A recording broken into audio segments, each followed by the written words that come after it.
Welcome back to another episode of Mean Girl Pod. We're in a studio. We're finally back recording after our live shows. This is the first episode back. It feels really good to be back, I would say. It feels good to be back. What? That pause, I don't know.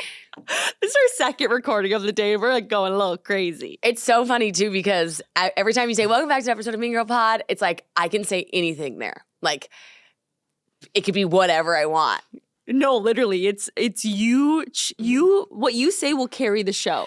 I just realized that I chose to say we're in a studio, which we are, which is really exciting. But I've just realized that I do at that moment have the power to say anything. Yes, I feel like we're living in Delulu land right now. Yeah, we're gonna bring it back because this episode's gonna be good because. Well, the live shows were great, and that gave us a month of we worked on the infrastructure of just media, et cetera.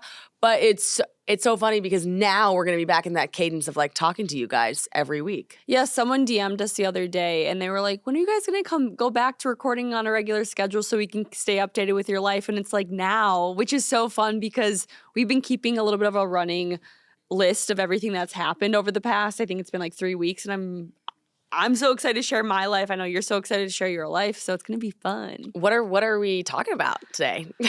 Oh, we have a lot. We have to talk about your Paris trip. Pete met my parents. We got to talk about how life's been since the news broke about your marriage. I don't even know what to call it. Yeah. Like, do we say recently divorced? I don't know. I know Jordyn's like trying to type the new bio, and I'm like, I don't know what you put. Like, newly single. Like, I don't know. You do it. I don't know. Well, okay, so what are we going to start with? I think we should start with a little bit of a positive note, and I want to know about your trip to Paris because I haven't talked to you really since you've gotten back. Okay, so I have been saying I want to go to Paris, and it hasn't dawned on me that there was nothing in my way of going. And so one day I got off the phone with my dad. I remember I was like sitting in bed and I was like, bye, Dad. And I hung up and I was like, oh no, I'm going to go to Paris, but I'm going to go like in the next 2 to 3 days type thing. Because I needed like a little whiplash or something. Do you know what I mean? Yeah. Also, with the way your brain works, you do everything on a whim. All of a sudden you're like, da-da-da-da. Should I go to Paris? I'm going to Paris. I'm going to book a flight right now. I'm going to go to Paris. Like I had to, and it was like I had to go because I knew that the relationship episode was coming. And I think that was causing me a lot more. There's no good time to put that out, right? Yeah. Like you're never ready. And I realized that because if I'm not ready now, I'm not going to be any more ready in a year. Like it's just like, okay, so that just had to happen. And then I think there were so many things are so different now, and I needed to pull the trigger on certain things, like work-wise, finances needed to be moved, and it was like, I just needed a little kick in the butt, and for some reason, that to me was Paris, and so I went, and let me just say, I thought it was going to be great. It was fabulous. It's a feeling, like you can't explain Paris, so if you've been there and you loved it, you know what I'm talking about. If not, and you have any desire to go, I would say immediately. You make me want to go really badly. It's magnificent. It's dreamy. What was your favorite part of it? Because you were there a pretty short time. Yeah, I was there 4 days, 3 nights. My favorite part was, well, you have to see it by water because when we were on the boat, the captain said, the best way to see Paris is by water because you're not worried about anything. Like, you know, sometimes you have to account for traffic or whatever. But when you're seeing it by water, all you have to do is take it in. Mm-hmm. And I didn't realize that it was deemed the most beautiful city in the world. Oh, is it really? Yes, Brittany, the girl, I'll get to her. But she kept telling me that. And I was like, it is. The architecture, it's breathtaking. I didn't know that. I would assume, like, I don't know, Rome or somewhere in Greece would be. Yeah. Your pictures of the Eiffel Tower were breathtaking. They looked fake. It's a force to see that thing in person. I just teared up. Like, I was like, no, because I've always wanted to see it. And I'm like, oh my gosh. I was like, did she Photoshop this? Because this is insane. It was unbelievable. And okay, the best part though was waking up and just saying, I'm going to go walk the streets and I'm going to wander into coffee shops and I'm going to eat a croissant. Like just doing that and really feeling like the culture and not planning. Usually when I go on trips, I plan a lot. Yeah. I didn't plan a lot, and we just walked and just took in the city, and it was remarkable. Is it a walkable city? Extremely. Do they have public transportation? Yes. But Wait, you can walk? You can walk everywhere. We walked 5 miles one day. We went two and a half, and then we went 2.5 back and like just walked, and you just see the most fabulous people. Would I like the food there? You would love the food there. How was the wine? Unbelievable. Was it what's the expense rate there? Is it like New York or? No, we bought a croissant and a coffee for $4. And I looked at her and I was like, what? She was like, oh yeah, it's so weird. The pricing, like it's not that bad here. How much would be, like, did you ever get a bottle of wine? Okay, so Brittany doesn't drink. So I would get like glasses of wine, but we never got like a bottle. Okay. And the glasses were comparable. Okay. What did we get one time though? And my jaw was on the floor. It was so cheap. Was it a meal? Yeah, I think it was like Was your steak Fritz? that was like 80 total for two of us. No, that's pretty darn good. Yeah. A full blown, yeah, I know. So the prices weren't that bad. Okay. I don't remember what it was, but. And talk about Brittany, who she is, and how she came to be on this trip. So Brittany and I knew each other, but we had not met in person. And I posted on my Insta story and I was like, Paris or London. And she's a comedian. And so she was about to go on stage and she's standing in Philly just texting me, but like needs to walk on the stage. And she's like, it's gotta be Paris. And then she goes, it's so funny, Alex, I go yearly, but I haven't been this year. And she was like, it keeps entering my mind. And then schedule-wise, she was like, I can also go in 3 days. And the cool thing about Brittany is also divorced. So I don't really have anyone to talk to around my age about it. And so 2 things happened on that trip. Like 1, I would have never gone to Paris, but 2, you know me, I won't even answer a phone call. So for me to go on a trip with somebody that I don't really know takes a lot. I was literally like, is she good? I was better. I had she will always have a special place in my life. Like, and we just got lucky because we just hit it off and like are very similar. Like in the morning, guess her routine. She's like, oh, I journal. I just journal. Show me I'm not journaling enough. She's like, you need to do 3 full pages because on the 3rd page is where you really get to the uncomfortable stuff. So she was like the perfect person on this trip and changed my life. Like, do you guys share a hotel room? No, but we had connecting rooms. Okay. Wait, I mean, I just can't imagine how good it was to be able to talk to someone who's a female, your own age, who's going through or who went through divorce. Like, you guys relate on a level that no one else will understand. And we could just sit there and I could say things. And she's been divorced for like 1.5 years, I think, or a year. And I could say things and she could take it and say and expand on it because she's like digested it more. And I'd be like, that's exactly how I feel. And she'd be like, uh-huh. And so talking to her was just effortless. Wait, I love that. It was really healing. I was so happy you went on that trip. And there was one part that made me so happy. So, like, first of all, I'm just glad you went because I feel like you talked about it forever. And I just needed to go. You needed to. Like, you literally went through one of the hardest things that anyone goes through in life. I think what do therapists say? Like, divorce is like top 3. It's number 2, losing a child, grief, in terms of grief. I guess losing a child, Graham's the one that told me this, but losing a child's 1 and then divorce is 2. So it's like you needed to do something for yourself, especially before, like, life's going to get just busier for us with like just media ramping up, Mean Girl Pod ramping up, the holidays. Like, we had episodes already like banked. I was like, Alex, you got to go now.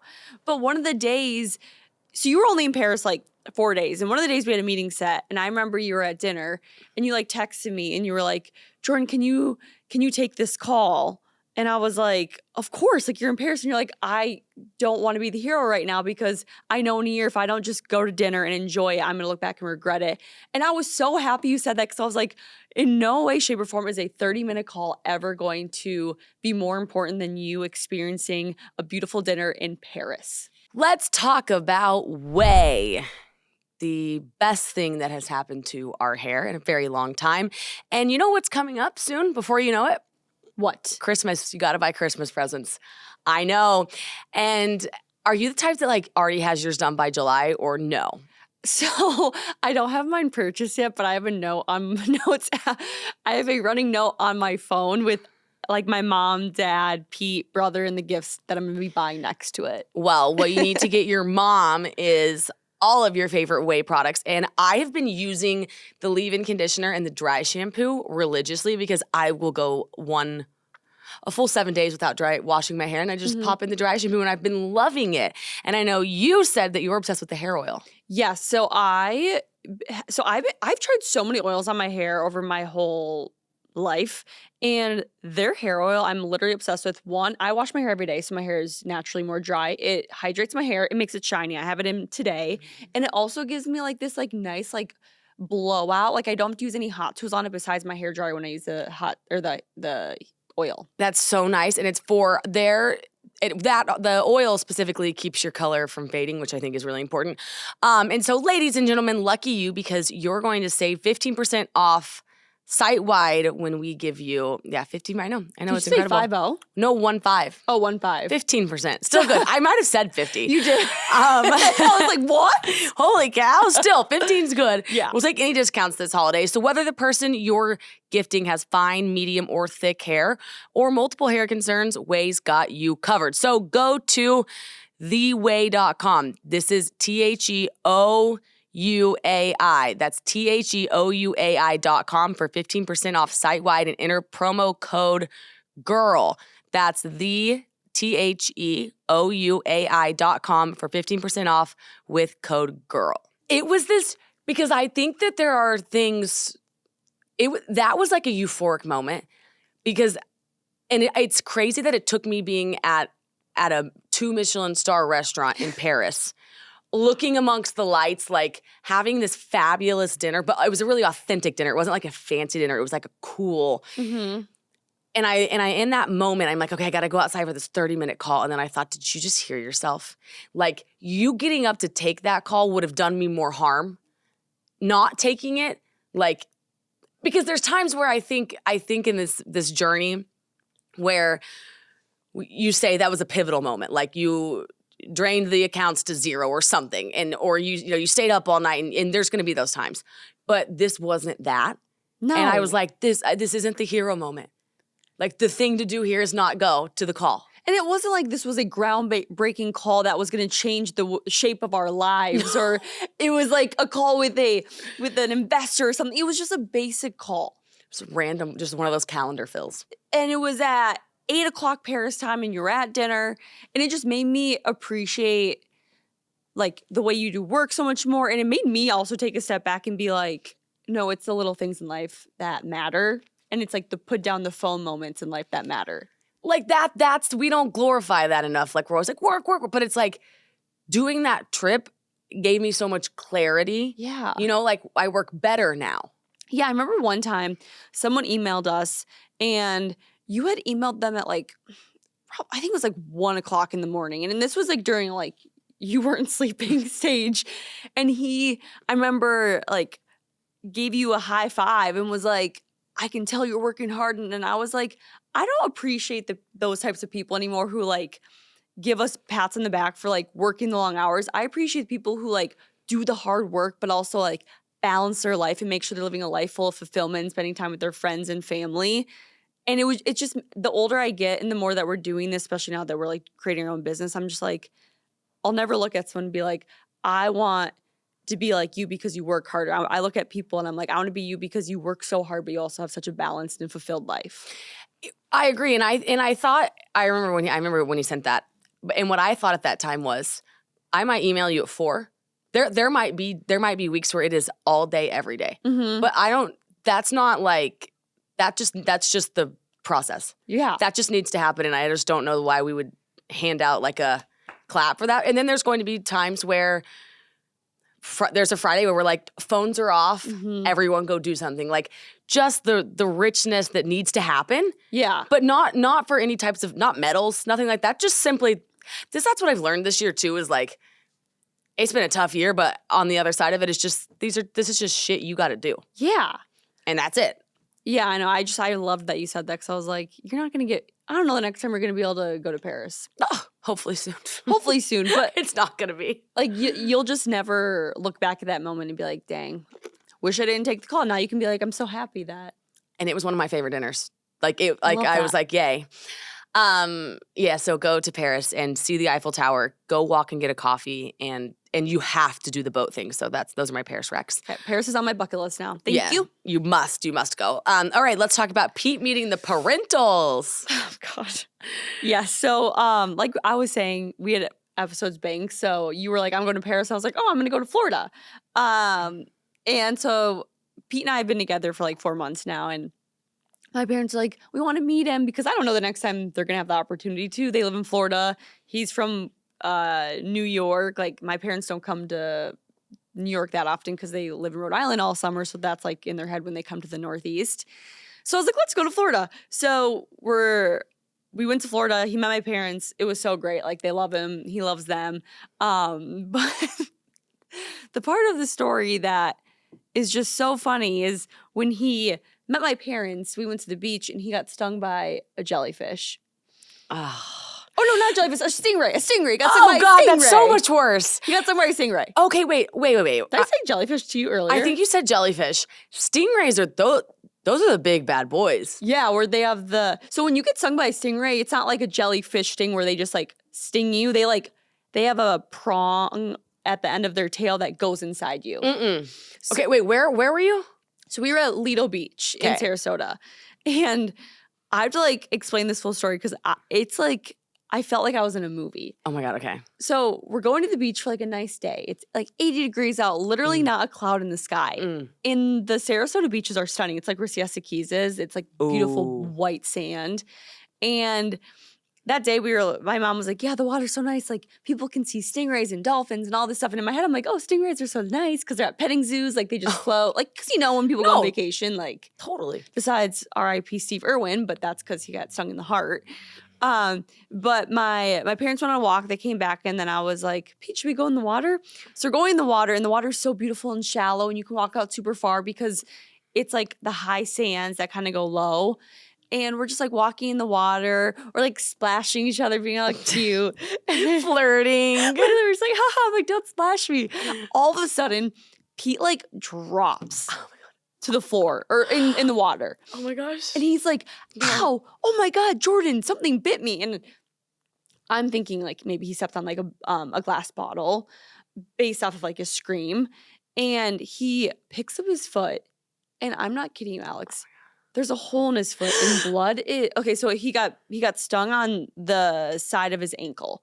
And it's like in the movies where you see someone get stabbed in the neck artery and blood is just squirting out. I'm not kidding you. Blood was just going like spewing out of his foot. Oh my God. Like a perfect little hole, blood was spewing. So it just pierced, like my heart's beating. Yes, because it's like a little it's almost like a metal barb that just like a needle sticks in your foot. And I'm like, did a shark bite? Like, I don't know what happened. A shark? But like initially I was like, okay, we have to find something to like press against it to stop the bleeding. So I'm like running out of the water. I'm like, I gotta get a towel. I'm like, Mom, get the lifeguard. I'm actually very, very good about high pressure situations. Okay. You thrive. So I like get a towel. I feel so bad. I like leave him in the water. He's like limping, like falling over. He can't even walk. A pool of blood is following him. Like, and I'm not exaggerating. Like a literal pool of blood is following him. People are like, what just happened? He's now laying on the beach. I have a towel like pressed up against him. People are coming up just like, is he okay? And then he's like, I for sure got stung by a jellyfish or a stingray because he saw the hole in his foot. It's just like a perfect hole. I can't even describe it. Do people know about this? Like, okay. So I run and my mom runs and get the lifeguard. The lifeguard comes over. The lifeguard's calm as a cucumber. He's like, yep, that's a jellyfish, that's a stingray sting. Happens all the time. I'm like, but do you see the blood squirting out? He's like, can you walk? And I'm like, why is he being so calm? I'm like freaking out inside. Pete looks like he's about to pass out. He's pale as can be. Oh my God, I bet. He's like, can't even speak. He's in so much pain. Oh, so it doesn't just sting right then, it stayed. Oh, it is. Oh my, I have chills all over my body. No, it is like the worst pain ever. He said it felt like someone cut his foot off. Like people, like lifeguards, I did a bunch of like TikTok research and people are like, it's like giving birth. It's like the worst pain you'll ever encounter. And it kind of goes up your whole foot. And it's not like a burning. It's like someone's hitting you with like a hammer type of pain. Like, it's like you break an ankle, like that type of pain.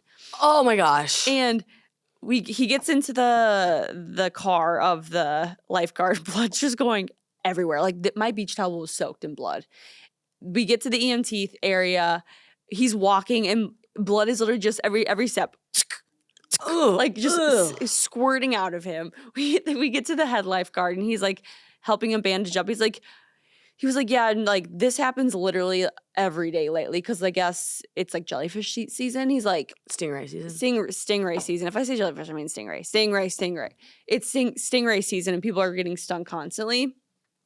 And the only way to fix this, you have to put your foot in hot water for like 2 hours. Oh. And it doesn't necessarily help get rid of the pain fully, but every hour the pain goes down a bit. So the first 2 hours are the worst. Oh my God. And then from there, the pain slowly starts to go away and in 24 hours, the pain's fully gone. But the lifeguard was like, yeah, this happens like every day, but yours is definitely the worst I've seen so far because he stung you in the artery of your foot. That's why it's squirting out. The artery? Yeah. So does that make it hurt worse too? I don't know if it makes it hurt worse, but it makes it so it was able to go in farther because it didn't hit a bone. It hit the squishy part of your foot. So stop. I know. That would have to hurt so bad. I'm like almost throwing up at this point. Because instead of hitting a bone, it just goes. You know that hurt. Yeah. So Pete can't even speak. The lifeguard cauterized it. He was good to go. But he's fine now, but he had to get a tetanus shot because like it's a wild animal. He had to go on antibiotics. His foot is so swollen and bruised because like most people are fine in 24 hours, but since I think it hit the artery, his whole foot is just like, he can't even walk on it. Like the poor guy. And it's just painful, like excruciating. Excruciating pain. He was fine. Like he said his pain level was at like a 4. That at the end of the day this morning, he said it was like a 2. He just can't walk on it. But I'm like, of course, the first time you meet my parents, and none of us cared, but I felt bad for him because he's like, we were gonna have like a fun Saturday and like the rest of the night, but instead all we could do was like sit. No, I feel bad. Yeah, I feel bad for him. Yeah, and he couldn't move and he was like in a place that he's not comfortable. Right. But his foot, oh my gosh, I'm shocked. He texted me, he's like, I don't feel very good today. I was like, what's probably like, honestly, the mix of the tetanus shot and antibiotics you're on. Yeah, it's probably messing with him. Yeah. I just can't, I've never seen that or heard of that. So I went on TikTok and I was like looking up. There are these people showing videos of like tents set up on the beach of people sitting in, putting their foot in these bags of hot water because it happens so commonly. Wow. Yeah. Okay, I'm like less, like, are you going to be afraid now? I'm not going in the ocean anymore. I don't think I am either. Like, that sounds like that would, because a jellyfish sting is not that bad, right? Well, jellyfish sting is, it's just like, it doesn't go in your body. It like stings you. Yeah. A stingray, it's like their metal thing on their tail sticking in you. I have the chills. That's awful. Yeah. Quick pause to talk about BetterHelp because this show is sponsored by BetterHelp. How much do we love therapy? I love therapy so much. I actually started going back last week, and I am not kidding you when I say it totally changed the rest of my week. I mean, I went from like downward to like my days were getting better after therapy. It's unbelievable. The way that it can untangle you when you're in a knot there's nothing better. That's a great way to put it. And so on that note, do you guys ever feel like your brain is getting in the way? Every day. Like you know what you should do, what's good for you, but you just can't seem to do it. Therapy helps you figure out what's holding you back so you can work for yourself instead of against yourself. You guys, therapy is, Jordyn and I are massive proponents of this. It's gotten us through so many ups and downs in our life. And so we've benefited from it greatly. And we want to pass that on to you guys. Wow. If you're thinking of starting therapy, give BetterHelp a try. It's entirely online, designed to be convenient, flexible, and suited to your schedule. All you have to do is fill out a brief questionnaire. You get matched with a licensed therapist, and you can switch at any time for no additional charge, which is the best. So make your brain your friend with BetterHelp. Visit BetterHelp.com/meangirl today to get 10% off your first month. That's BetterHelp, HELP.com/mean girl. Okay, so that happens Saturday day? Yeah, Saturday at like 11 a.m. Oh my gosh. I know, we were at the beach for like an hour. But you said that your dad and him were best friends. Oh my God, yeah. They like hung out all weekend, they talked. My mom got along great. Like it could not have gone better. I mean, he's such a likable person, but my parents both were like, he is such a great guy. We're so happy you guys found each other. And to hear like your mom and dad say that at this age means so much more than when you're like 18. Totally. So they really liked him. Okay, that's really sweet. Yeah. So it was fun, but like that's obviously a damper, but Yeah. that's also kind of a bonding experience and you guys will laugh about it. Oh my God, it's such a bonding experience. Also, we travel so well together. And we Is also your first trip? First trip Flying? together. Mm-hmm. Oh my gosh. And first like high pressure situation, and we both handled it very well. That the first trip on an airplane with somebody that you're dating, I feel like there's a lot of room for error because if the person when the plane lands gets up and walks ahead of everybody else out of the deplaning order, that would be a deal breaker for me. Oh my God, yeah. Plane etiquette, it would be a deal breaker. In general. Yeah. So everything was good. He let me sit on the aisle, even though we had the middle aisle, and I was like, you can have the aisle. He was like, no, you can have the aisle. I was like, okay. That was nice. Yeah. Wait, okay, good. So what else is there at an airport? Did he want to get there early? It was my agenda. He just followed it. Okay, so he was good going 7 hours early to the airport. Yeah. He didn't have anything to say about that. No. This is your guy. Yep. Okay, good. What did you do on the flight? So I worked on my laptop and he watched TV on his iPad. Okay. Yes, we were both iPad kids. We kept to ourselves. I fell asleep on his shoulder for like an hour. He just let me sit there. Cute. Okay, this is promising. Now, we obviously have to know about the bedroom situation. Yes. One thing I will say is he kept trying to talk to me on the flight, and I was like, and I would look at the thing. I was like, one more hour of silence. Yeah. Don't talk to me right now. Until we land, and then I will not be an iPad kid anymore. Right. Oh yeah, so the bedroom thing I was going to ask you. So if back in the day, like when you and Graham were, well, I guess it's hard because you guys live in the same city, but we had this. okay, so if you guys were visiting your mom and dad or his mom and dad, would your parents let you guys before marriage sleep in the same beds? Okay, so my parents would not, and he would have to stay in the guest bedroom. Same with my brother and his girlfriend. Oh. Yeah, I know. That one was shocking. And then, but if we were at Graham's, they didn't mind. Okay. And they would book one hotel room, Graham's family would, and my parents would book 2 hotel rooms if we traveled together. And then how was the hotel? Would Michael and Graham be in a room? No, I think everyone had their own room. Okay. They would get him his own room though. Yeah. Oh my God. Because it's kind of awkward then if he like comes and stays in mine, then like my brother would know. Yeah. You know, like that's like weird. But I will say with my brother, because parents are so much harder on the daughters. Mm-hmm. But I will say with my brother, they would book my brother and his girlfriend, now fiance, hotel rooms together. When we got, they could stay together. But when we got engaged, I remember the rules lessened entirely. We could stay in the same room together. So when Michael and his fiance come visit home now, they can stay in the same room. Only since being engaged though? Or could they for a while before? Because Michael's older. He's in his he's in his 30s. Yeah. And Michael, it was Michael's idea to like have her stay. Like they wanted to. They like felt weird the first like couple times they came home. Okay. Michael was like, we're going to stay in separate rooms. But then they just kind of, started staying together. But with Graham and I remember being like, do we stay in the same room? My parents were like, no, he'll stay in the guest bedroom for the first couple times. And I was like, right. Yeah, so like younger, when my boyfriend and I of 5 years would visit each other, I wouldn't even want to stay in the same room as him. I'm like, we're like 18, 19, like. You feel weird coming out of the room for breakfast together. Yeah. It feels disrespectful. I don't know. But visiting my parents, I remember being like, Mom, if you want Pete and I to come visit, we're sharing a room. I'm like, he's 30. I'm 28. You're like, you pay for your flight. Like, you get to, right. Like, he lives alone. Obviously, when I visit him, I sleep in his bed. He sleeps in mine. We're not 21 anymore. But my dad was like, no, you're not sharing a room. And I was like, well, what if Colton brought a girl home and that's my brother? And he was like, well, that's a different story. And I was like, oh my gosh, that is so unfair. It is so unfair, but I get it in the sense of like, that's your little girl. Like, like they know. Yeah, but they don't want to know. My mom didn't care. Right. But I remember the day before we came, my mom was like, which room do you want? And I was like, give Pete the better room. Like, I don't really care.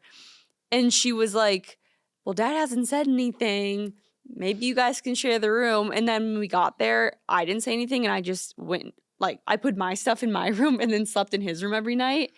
Cause I was like, I can't just like sleep in my bed knowing you're right there across the hall. Right. Like, I want to be with you. Well, I think the middle, and then on the other side, what do you guys want to wake up in the morning, like high five? Yeah.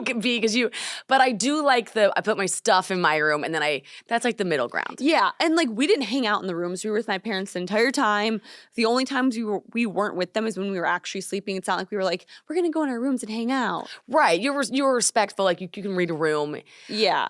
When you were growing up, could you have a boy in your bedroom with the door closed? I don't think so. I never did. I couldn't. I don't think I even thought about asking because I knew it would be a no. We had a 4 on the floor rule at my house where like if we were upstairs on the couch watching a movie, all 4 feet had to be on the floor. Like you couldn't be like up cuddling. Yeah, I know. It was so hard having a boyfriend in high school because I had the downstairs where it wasn't like a basement with the door closed. It was, I had like a 1-story walkout. So they would just walk down the stairs and it was like 4 steps before it was an opening to pretty much see everything. So at all times I was always like on high alert. And then my first boyfriend in high school, he didn't have a basement. So his parents would have to go up to bed and we would hang out on their common floor. No. Yeah. I think, okay, so we had the upstairs playroom, communal. That was like ours. You've been there. That's how my other boyfriends was. Yeah, that's nice if you can have that. But I think the most messed up thing a parent can do is walk up those stairs quietly. Like, my dad would he would be like, he's coming, like, you know, and he'd be like, I'm coming up the stairs, you know. But I remember one time my mom tiptoed on up there, gave no warning, and I was just like, ah! Were you doing anything? No, I think we were like holding hands or something. But even if he has his arm around you, like you would like to have time to undo that. But if parents sneak attack, oh my gosh, it makes me want to cry. When I was in Florida with Pete, we didn't even like touch. We were like, don't touch me. Sit on opposite sides of the couch of me. You just might as well. Like I'm like that too. I'm just like, can we just not? Yeah. We can do it later. I'll never be a PDA girl in front of families. It's for me, like you saying your mom doesn't care about the bedrooms, I totally get. It is that dad-daughter dynamic where you bring that boyfriend home. They don't want to see you walk into the room. They don't want to see you hold hands. Like, it just makes my skin crawl. It just made me so mad though, because I was like, oh, so Colton can though? The double standard of a dad with a daughter versus son. Yeah. Oh, guys can do. I remember like in high school my brother could like spend the night out 5 nights in a row and like basically be with like a girl and like we would all know it. And I would have to be home by like 10. No, literally. My brother could literally wander off into the world and come back. 3 days later, my parents would be like, did you have fun? Right. But it's like, Jordyn, what are you doing? Who are you going to be with? You're 1 minute late to curfew. And I'm like, he doesn't even have one. And they would say, yeah, he's a boy. I'd be like, oh. The double standard growing up. I'm going to do it to my kids. I'm going to be like, not my little girl, honey. I don't even know if I want a girl because I don't want to even deal with that. I know. I know. I just am going to be, oh, gosh. And then we know because we are girls. So I'm like, well. Watch us only have girls. Like 5 girls. Oh my gosh. It's terrifying. It is. Did you see that TikTok I sent you about couples in their own language? No. Where it was like when we were talking about things to talk about this episode, and it's like how the girl was like, if anyone ever heard me and my boyfriend talking, I would never be able to walk outside again because like the language you form with your significant other is so like cringy and like you can't even understand it. Right. Like, did you have that? Yes. Well, I was trying to think right now Graham and I had one word that I remember thinking like, why did we normalize this? Why is that normal? Like, what would we say? There was like, yeah, we totally had our own language. And you don't use it outside the house. No, because it's like, you can't even admit it. Are you guys starting to form that? It's so bad. I'm like, if anyone heard the things I say, everything is like, E at the end of it. Like, or not E, it's like L-E.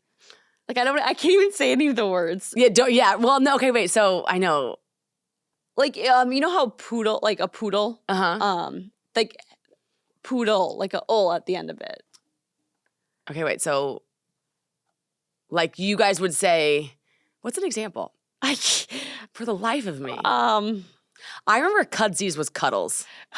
Like that's the one that keeps like, I say Cudsies, maybe he'll say that. I'll say like tightsy. What's that mean? When I'm tired, I'll be like, I tie. I would say tie. That's what I would do. I would say I tie. Like a child, like a literal, like a 2-year-old. I don't know why. There's probably some science to it that like defaults to like your inner child being like, I tie. Like, and he knows I'm tired and like, what? You're right. There is a. I'm like, there is like a language. I'm like, I'm tightsy. But I'll say it like a baby voice. I'm like, I'm tightsy. Why? Like, what is the baby? Like, what is that too? Like the baby voice thing that if a guy ever said like, I tie, I'd be like, what? Why can I not picture you saying that? I don't know. I hate it though. If anyone ever heard what like and like the nicknames you come up with them, what's your nickname for him? He's gonna literally kill me, but I don't even care. I call him like Turtle. I don't know why. Wait, why Turtle? I don't know. What? Turtle. Petey, when Pete turned to Petey, and like Sweetie Petey, and like my dog's name is Elroy, and my mom always called Elroy Pete. I don't know why. That's funny. What are the odds? So like I used to call Elroy Petey, but like Pete's become Petey. So when he met Elroy, I'd be like, Petey 1, meet Petey 2. No, you didn't. No, I did. Oh wait, what's he call you?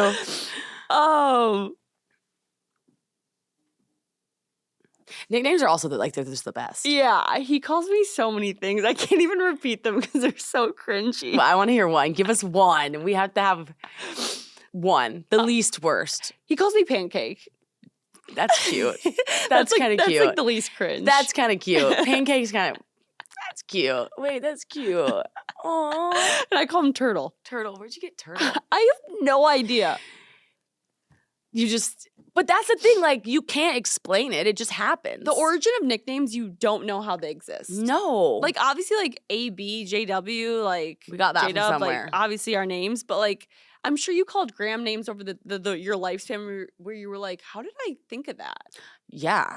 Yeah, 100%. Like, it's just... I don't know why couples do this, but it is just... That's funny, but they do. And their languages, like, you literally can't leave the house saying. No. They're, like, sacred. Like, even saying what I just said, Pete's gonna kill me. Right. But the thing is, everybody does it. Everyone. Like, it is so cringe when you say it out loud. You're like, oh my God, I can't believe. But, like, we're all also listening have to be like, okay, but same. I'm tight. I'm tight. Like, why can I not picture you saying that at all? I don't know. I hate it. Like, saying it back. I'm like, I don't know her. I can't even picture you being like a little like cute little like baby. No. I can see like your boyfriend being like, I'm tight. You'd be like, okay, go to bed. No, yeah, don't tell me about it. What? But when I saw the TikTok, I was like, I get that. Yeah. Yeah. Such a thing. Such a thing. Oh. Do you want to know something funny? What? Someone DM'd us the other day and they're like, God, for having a podcast for almost 2 years, you guys suck at transitions. And I was like, yeah, we still do. Right. Can we not let that be like a bit though, bro? Yeah. That's where an ad will be placed, actually. I bet you listen through to the end though of every episode. Thank you for your engagement. What did somebody say? Somebody like typed a real hate comment on and I remember I was sitting by somebody and they were like, oh my God, are you okay? And I was like, yes, let me tell you why I love this comment, because that was at like minute 52 of the episode. So this person listened to the whole thing, follows all the accounts, and took the time to type out that, like, I'm flattered. Oh my God, I'll look through my DMs sometimes, and if it's like a hate comment, I'll click on it. And if they're following me, I'll just let it be, because I'm like, thank you for following me. Yeah. And if they don't follow me, that's when I'll be like, block. But right. I'm like, so you follow me and hate follow me? I'm like, I'm honored. Right. Like you didn't. If somebody gets something off of a clip, all right, fine. All you were doing is scrolling. Yeah. But if you're gonna listen to the entire hour episode, that's fine. Yeah. That's great. But I was like, yeah, we do kind of suck at transitions. We sure do. You know, we're not perfect. No, and we own it. Yeah. So what's this segment? Well, how has life been? I feel like single is such an intense word, but how has it been not living alone? Yeah, like living alone, like Can I tell you, I was so nervous for the episode to come out. Mm-hmm. So nervous. And I woke up that day and was so relieved because for the past 5-ish months, 6, I've been not authentic, but I've been balled up in this like, I've had this constant weight on me. And I think that comes with the job because this is what we do for a living. So people just naturally are invested in our lives. And I felt just like this I felt like 2 different people. I felt like a massive disconnect of who I was being on Instagram. People would DM me and be like, not sure what's going on with you and Graham. And it's like, I know. Mm-hmm. I just can't say it. And I couldn't say it because I don't even know why. But it just, and now I'm like, so much has happened in my life. Like I moved. I live alone. I'm doing this whole like, who is Alex without Graham? Like for 10 years, I was with a person and it was wonderful. But the past 6 months, it's just been shockingly different. I'm really happy. I'm sad. I saw one of my best friends and she said, "How are you?" I said, "I'm really happy." And she said, "But how are you?" And I said, Oh, there are days where I can't believe that it happened, that he's not here anymore. Like, because I never thought that would happen. But equally, I'm really at peace. And I feel alive. And I feel like my life, I earned this life kind of. Like I had to kind of go through a lot. It was messy. And it was scary. And it was sad. But it was mainly scary, I would say. And then to be here and say, okay, somehow I put one foot in front of the other every day. I get like butterflies kind of. Like I walk around this city and I'm like, I love living here. I love like what we do. I love this life kind of. And I feel like it means more because grief gives you purpose, right? Mm-hmm. And to go through something like that and say, this isn't ideal, but this is for me. Yeah. And to say, I'm going to put my happiness like bullishly first. And some people aren't going to agree with it. And it doesn't matter. The only thing that mattered was like me getting myself to where I wanted to go. And it was like, that didn't match up to what a lot of people thought should happen. But it was so freeing to say, no, this is what should happen.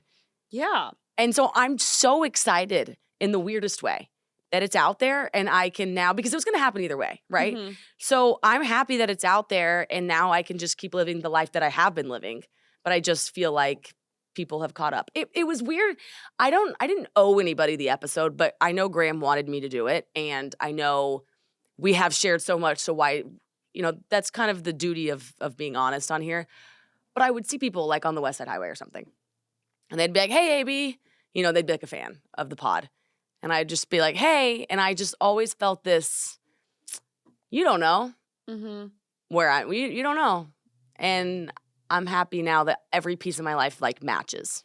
Well, I'm sure it's nice too. Like you have a party or like, I feel like something feels like it's lifted off of you where you can just go outside and if you want, you can do this or talk to this person or in 5 months start going on dates and you don't have to worry about thinking twice like, oh, wait, this person doesn't know that like I actually am fully single now or this or that. Like I feel like you just must have like this sense of relief, of freeing. I don't even know how to describe it. It felt like 85% real. Mm-hmm.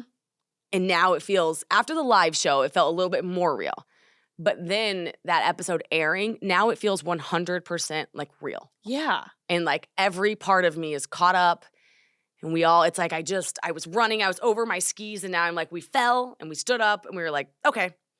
Yeah. And it is, this year for me will be without a doubt the hardest and without a doubt the most powerful. I've learned more about myself and like humans the past 6 months than I ever knew possible. Oh my God. Nothing will. I feel like this is kind of a crazy sentence, but I don't think anything's going to phase you going forward in life. You've been through. There was a moment I remember when like he had moved out. What was it? He had moved out. Some people close to me had freaked out. And rightfully so. I did a very bad job of explaining to my close friends and family what was happening. And it was the only way I could do it. I had to shell off. Yeah. And I'll say this. I think when somebody's going through something, I'm not so sure I used to have a ton of empathy for them or understanding. But I'll say now, I had to, like a lifeline, just do my own thing. Mm-hmm. And that was required for me to live. So I don't regret that, but I do understand the way people reacted with maybe like not having so much information. So that's happening, and then like I get the news that like there will be no money, and then like we lost our job, and I was like, I'm in the trenches taking grenades. But I wouldn't trade any of it. I mean, when they say like when it rains, it pours. When it rained in your life, it was tsunamiing. I was like in disbelief. I was like, this girl must have something bright at the end of her tunnel. No, but there always was. Do you know what I mean? Yeah. And I remember saying, if this is the price I have to pay, let's pay it. Yes. Like if this is it for me to end up in the place that my heart wants to be, if this is what I have to do, not one thing is going to stop me. Yeah. And that was really like, okay. Well, we'll see about that. I told you the thing about the TikToks everyone made last year of like calling God to see if I'm on his chosen list for 2023. I wish I would have made it so I could go back over and be like, are you fucking kidding me? No, like you could write a movie about your life in 2023. It was funny, but I would not change it. Oh my God, no. It got you to where you are today. I'll say this because I wanted to talk about this. But there's the 5 stages of grief. Mm-hmm. And Graham and I talked about this. I hated those because one of them is anger. Yeah. And I always remember being like, so there's a part apparently where I'm supposed to get really mad. Yeah. And then I hated like expecting that. So whenever I went to Canyon Ranch and I was talking to a therapist there, back in like August.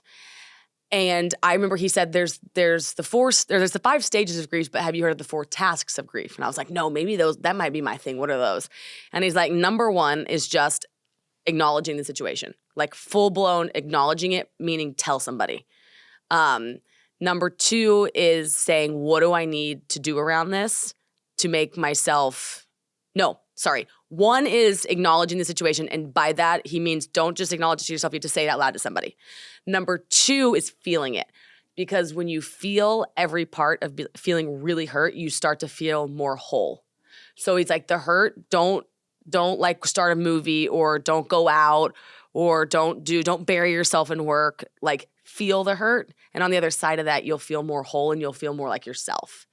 And then number 3 is acknowledge what you need to do to get through it and to move forward and take care of yourself around it. So that for me was journal, self-care, box more. Like I started having to really prioritize like my mornings. Yeah. Like I was like, those are important. Those are pivotal.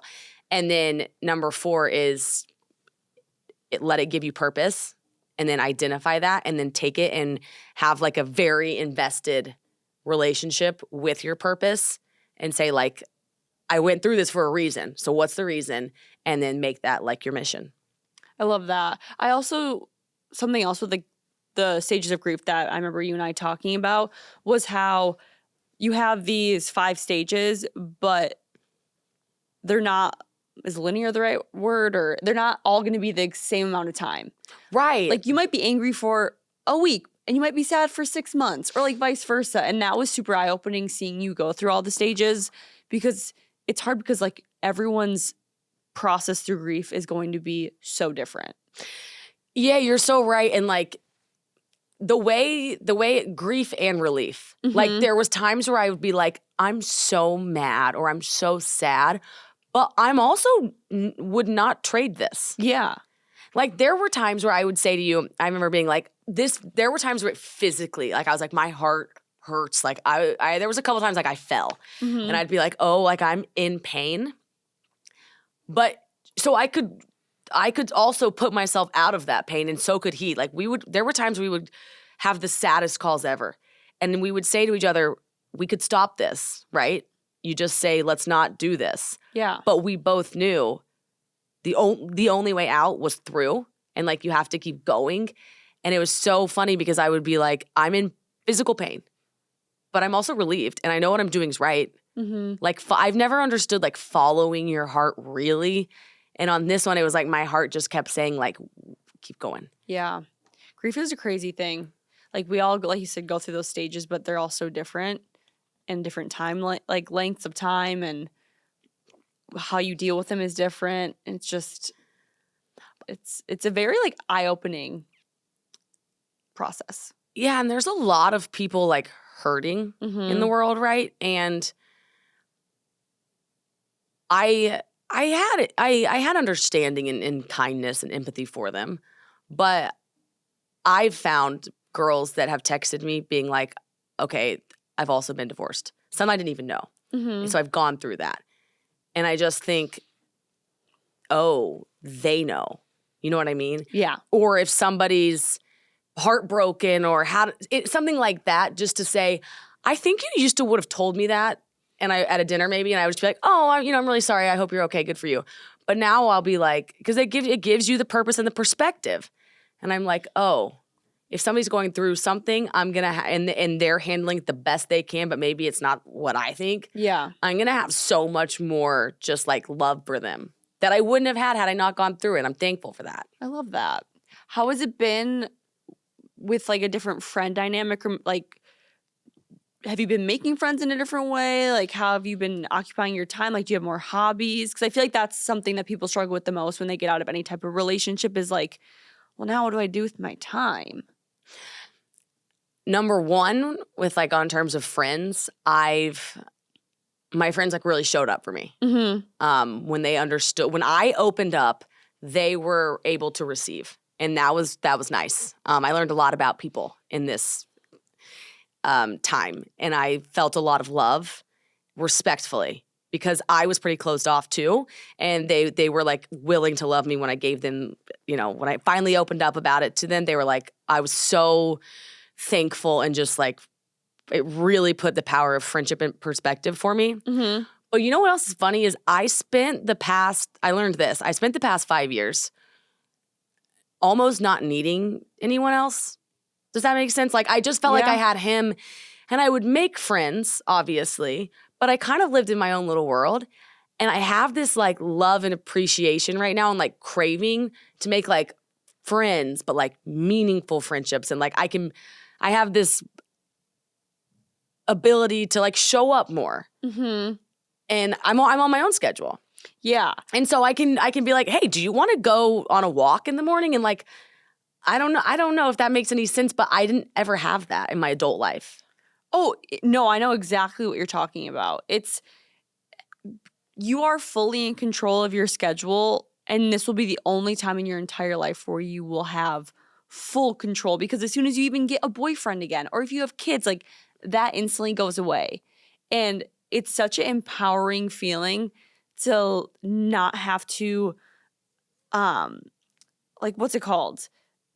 Explain yourself to anyone, or explain what you're doing, not in a bad way, but even if you had a boyfriend, you'd be like, oh, XYZ, I'm gonna go for a walk with my friends. Like, you can just do whatever you want without ever having to explain yourself. I think that's like necessary for people to experience. You have to experience it, because it also makes you appreciate you appreciate having someone you can explain yourself to so much more when that happens. Like you would want to. Yeah. Yeah, that's the Paris thing. Like, it took me a moment to realize you don't have to tell anyone. You don't owe anyone an explanation. I just pay for it. Yeah. Me. What? Like, I was like, oh my God, I can just do that. And that was like, whoa. And it's the same thing with whatever I do after this. Like, I just picked. Yeah. It's like, it's so, you get it, but I haven't had that. Like, you also get to know yourself too. When you say, how do I spend my free time? You know, when I wake up on a Saturday and I think, all right, well, what am I going to do today? It's like, you could do anything. And then I look at what I picked to do, like if I box, if I walk. And I'm like, that was cool. Yeah. It can be a really scary thing, but I think if you flip the mindset to what you just said, being alone can be such a beautiful and empowering thing, because a lot of people go through breakups and they wake up and they're like, well, what am I supposed to do today? Like, what? And instead being like, what do I get to do today? Because I have the literal world at my fingertips, because there's no one who can get in my way. That's a cool, yes. Not what do I, yeah. And there was a point, there was a time period where I would wake up and the days were heavy. And I was like, oh, you know, and it takes everything in you to get up. But now I'm at this point where they're light and they're bright and they're happy and they're like opportunities. Yeah. I like the way you said that. Yeah, what do I get to do today? Anything. Yeah. Like I can learn something. Like I want to do pottery, like all these things. And I'm like, the only thing stopping me would just be me. And the spontaneity, which you'll start to see over like the next few months of your life, of you might have a Saturday when you wake up when you have no plans, and then all of a sudden you end up having the most fun Saturday of your life because someone random will text you, or you'll run into someone on the street and they'll be like, what are you doing tonight? And you'll be like, wait, I have no plans. And you'll get to have this like unexpected night, which I remember being single. Those were the best nights when you literally thought you had nothing going on one weekend, and then your whole weekend would be filled with just like spontaneity because you had no plans. You could do whatever you wanted. Yeah, it's crazy. Like you're like, it's obviously what you went through was so hard, but you're about to embark on like this new adventure that's going to be so exciting. I'm excited, and I want to I used to feel bad for being like excited, I guess. And then I thought, no, because we had a beautiful thing. It didn't work going forward, and I hope he's excited, you know, and I hope he's found like the purpose and the love and the opportunity in it and sees the good. Yeah. Because I'm really I'm like, oh, this is life. Yeah. And you're in the most amazing city, and you're so young, and like you have such a great mindset too, where it's going to be a very fun foreseeable future. I can't believe we can say it now. I know. Like we sat and we've recorded so many episodes of just this like looming sort of secret thing. I know. And it was like, just rip off the Band-Aid. Like it's not ideal, and we didn't want to hurt anybody, and there's just all these layers. It feels so nice to be able to talk about your new journey of being single. I can talk about Pete. We can talk about just media. We can talk about Mean Girl Pod in any way, shape, or form. Like, it's freedom in every facet, and it's nice. I know. It's exciting. Do you have anything you want to talk about with just media, since I made that really pretty transition? As I threw that ball to you? Not really. I think we're in the trenches right now still. Yeah. Too, so I think so too.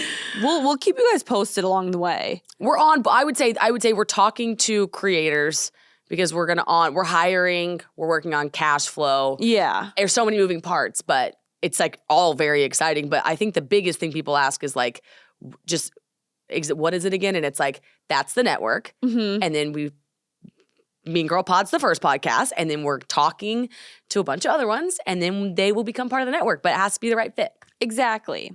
Did you have questions for me? I did, but they were about Pete, and they were mainly like I sprinkled them in. Oh, okay. But I do want to know though, since you're still obviously still dating, very much so. What has been the new, like, what phase are you in right now? What's like that, like, I'm trying to remember what the phases were, but it's kind of like right now we're doing it, like life feels normal. Like we go to the store together. Like, what phase are you in? So we're starting to enter like the doing normal things, but he still lives in Connecticut. So we don't get to do I can't just like go over to his apartment at the end of the day and make dinner together. You know what I mean? It's still very planned, but it's in like the I want to be with you every second of every day phase. Like he leaves and I'm like, when do I get to see you next? And I feel so bad saying this, but like no matter what I'm doing, if I'm with my friends, my family, I only want to be with him all the time. That is so sweet. That is so sweet. I know it's so scary though, because I've never felt this way about someone. But he so very clearly feels the same way, and that's just so refreshing. Of course he does. Yeah, he does. But with you guys, it was so nice to watch. No games. Nope. It was just we like each other, and it was just boom, done. And it was like we never had to construct a text to him or make a move. It was just like we like each other, and I think that's comforting. You know that I was thinking about this the other day because I told you everything about you know about every minute detail of every guy I've dated. Yeah. And I think he was the only guy where I never was stressed, never spoke badly of, and never was like, Alex, what do I say to him? You liked him from the very beginning. It was just easy with him. It was a fit. Yeah. And it's been really, I like though that you guys get to date the first four and a half, I guess at the time, months until he moves to the city. Like that's going to be an added extra, like, just come over. Like, I think that's a fun timeline. Oh, I cannot wait to just like go over to his apartment after a long day, like pop open a bottle of wine and like sit on the couch and just chat. Hang out. Make dinner. It's going to be freaking awesome. Ugh. So in 2 weeks, he'll be moved, or right after Thanksgiving, he'll officially be living in New York. That's going to be here before you know it. And then that will be easy. I know. Yeah. Okay, guys, we're going to do some fun questions. Yes. We're trying to add a little bit of funness to that. Never have some spice. Add some spice in our life. Okay. Best place for guys to meet girls. Gym or bar? I'm just kidding. Oh, I was like, what? The gym. Okay, so the worst. This is, I hate that I can't remember the word. It's like, it's like fish where you eat, or it's like, oh my gosh. Yes, the saying. Yeah, it's like meet people, like it's pretty much saying like don't go to a bar to meet people because everyone at the bar is out having fun and like looking to fuck around. Like meet someone in an area that's like more intentional, like at a coffee shop or on a dating app. Right. Like meet them where you want to see them. Yeah. The type of person you'd want to be with. Yeah. Fish where you eat? Fish.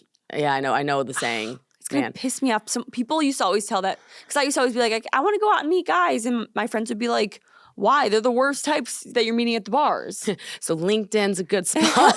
Actually, they'll slide in those DMs. You know what I mean? Like an investor pitch, startup thing, go there. St. Ambrose in Tribeca. Oh, go there. Go there. I told my 2 single friends, pop your butts down there all day on a work day, work from that area. Right. Businessmen go See in. them there. Yeah. That's a really good point. Mm-hmm. Coffee shops, park. If I had a dog, I'd bring it to the dog park every day. And that's a great way. Yeah. Totally. Gym's a no. No. Bars a no. But like being set up, or like a dinner, like with friends or something like that, then you know everyone's kind of in the same dating apps. Yeah. There you go. Do's and don'ts in the DMs. You know what I think about DMs just in general? What? The way you start them is whether or not the person clicks on them. Yeah. So it's so important. Like just even if you're doing a pitch. Yes. Like that's starting. Like, people have to think about that. You can only see so much of it. Like bang it out right there. Don't say hi, just hi. Like that DM has to be funny, unique, witty, polite. Polite? Like I remember when I used to read my DMs, there was a few that I thought about responding because they made me laugh out loud. Error, and I don't know why, but like error short. Yes. We don't need like the long error short, snackable, snack size content. Yeah. It has to be. That's like how Nick Viall met his now, I don't know if they're married or engaged, but she slid into his DMs and it was just like a funny DM. And he was like, wait, that was, a lot of girls don't say funny things. And she was really funny. Cute. I love that. But it was like 2 words. Okay. I can't remember what it was. That's good. Yeah. But I think short, sweet, and humor's good. Yeah. Style do's and don'ts for men. I love jackets lately. Like guys wearing like a nice, not a suit jacket, but this like fall type, like any kind of jacket. Whether that's like a plaid, nice, like you can solve so many problems by just putting the jacket over it. Mm-hmm. For me, I just love like a clean shoe, like a nice clean white Nike or like a nice lace-up boot or a nice dress shoe. I just hate like a dirty sneaker. Oh my gosh, shoes. Well, they always say, "Oh, the shoes and a watch can tell you everything you know about a guy." Shoes, it's so true. Also, like a blank shirt, like a black shirt, always, or just a black sweater. Like you can't go wrong with the solids. And in pants, I'm not a big denim gal, but I love like a nice, like, I've been saying this since we started the pod, like an ABC slim cut, or what do you say? Did you say black jeans? Those are nice. Anything. Just like not like that very light denim. Maybe not a khaki. Yeah. Maybe no khaki moments. I don't mind dark jeans. Pure dark jeans. I was like, wait, those are like really nice. I can love a jean. Yeah. But I'm also like, I'm gonna err a bit westerny. Yeah. But I don't mind like a denim, a proper denim, a great length on the denim. Yeah. Let's really watch the ankle showing ratio, gentlemen. The one thing I'll say too is I hate, and it totally is subjective to what you're doing. Like if you're at the office and you're on your feet all day, or if you have a job that requires you to be on your feet all day, whatever. When a guy has like a very nice outfit on and then they have like their Hokas. No. Or like their Ons, Asics. those on things. Yeah. Because nice tennis shoes that are comfortable do exist. Pete, I'm saying this because he has Hokas, and that's fine if he wears them. To run. Well, and like to sit at his office, but as soon as he leaves his desk, he puts his dress shoes on. Got to. That's fine. But like if I went on a date with a guy and he had like really nice jeans and like a really nice shirt and then Hokas on, I would be like, no. The shoe is very important. We're big shoe gals. Yeah, and most gals are, so invest in some shoes. Yeah. Like if you all, I think if all else fails too, like just an all black common project shoe, like just all black too, so they're not gonna get that dirty. Yeah. Because they're black and the sole's black. Like you could just do that. I love that. Okay. Well, do you want to do what you do best? I feel like you haven't done this in a long time. Subscribe to the YouTube channel. Follow us, like us, and send us to a friend on Snapchat. We have a Snapchat show. TikTok, Instagram, @MeanGirlPod, YouTube, Twitter. There we go. Oh, also, since this will be coming out the 13th of November, merch is coming out very, very, very soon. That's a good point. I can't say the exact date just in case. You never know. But like in the next week or so, look out on our Instagram because we're dropping a lot of merch for the holidays. Merch, and also we're on Patreon now. So yes, head over there for exclusive content. Yes. Okay. I love you guys. Bye. I love you.